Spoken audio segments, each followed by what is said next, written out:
This is deeply personal to you. You look at these migrants and you see yourself. What is your own story of immigration to this country?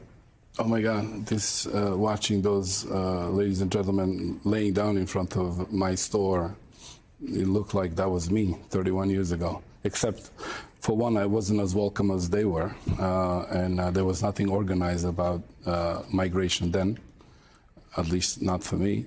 But I am a political asylee, and I went through what they are going through, and it's amazing just to see, and quite curious what happened. Why did they have to sleep outside? Roosevelt Hotel was housing migrants since May, and it was pretty orchestrated, pretty good.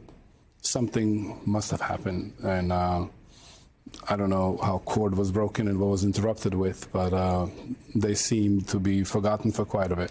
Do you know, one of the reasons I wanted to speak with you is because I watch the way that some of the leaders in this country talk about immigrants or the things they do to immigrants, like putting them on planes or buses to cities where they don't know anyone and they don't know where they're going, and the whole thing isn't coordinated. And when I see that, I say to myself, this isn't who we are as a country. This isn't who we are as a people. And so when I see Americans like you stepping up, wanting to help in ways that are natural to you, that gives me hope that there are still some of us who are who we say we are. You have been providing pizza to a lot of these migrants.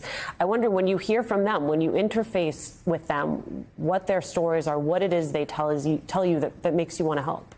Well, first of all, their brave move to leave everything that they had behind and just come to complete uncertainty. You know, you don't know what tomorrow is like. Are you going to be in jail, or are you going to be sleeping on the sidewalk, or not sleeping at all?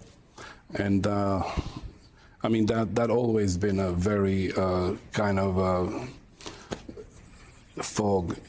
I'm sure in my case, but I'm sure in their shoes as well. Now, the second portion of your question, how migrants were ending up in a Roosevelt Hotel, and how they were forgotten, or not taken care of at that time, and how the rest of us have easily forgotten that, you know, somebody in our family was a migrant, and why aren't we doing more? And watching these governors sending us more migrants than we could handle at the time, that's a, you know, 600-pound gorilla in a room. How do you explain that? But I really think that this is not a burden, or at least it could not be a burden. It could turn into an asset. As I propagated many times before, this could be turned into a temporary labor if we grant them rights to work.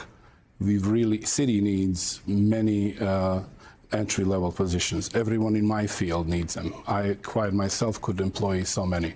In fact, in our restaurant in Cheshire, Connecticut, we opened up not too long ago a Butcher Brothers Steakhouse.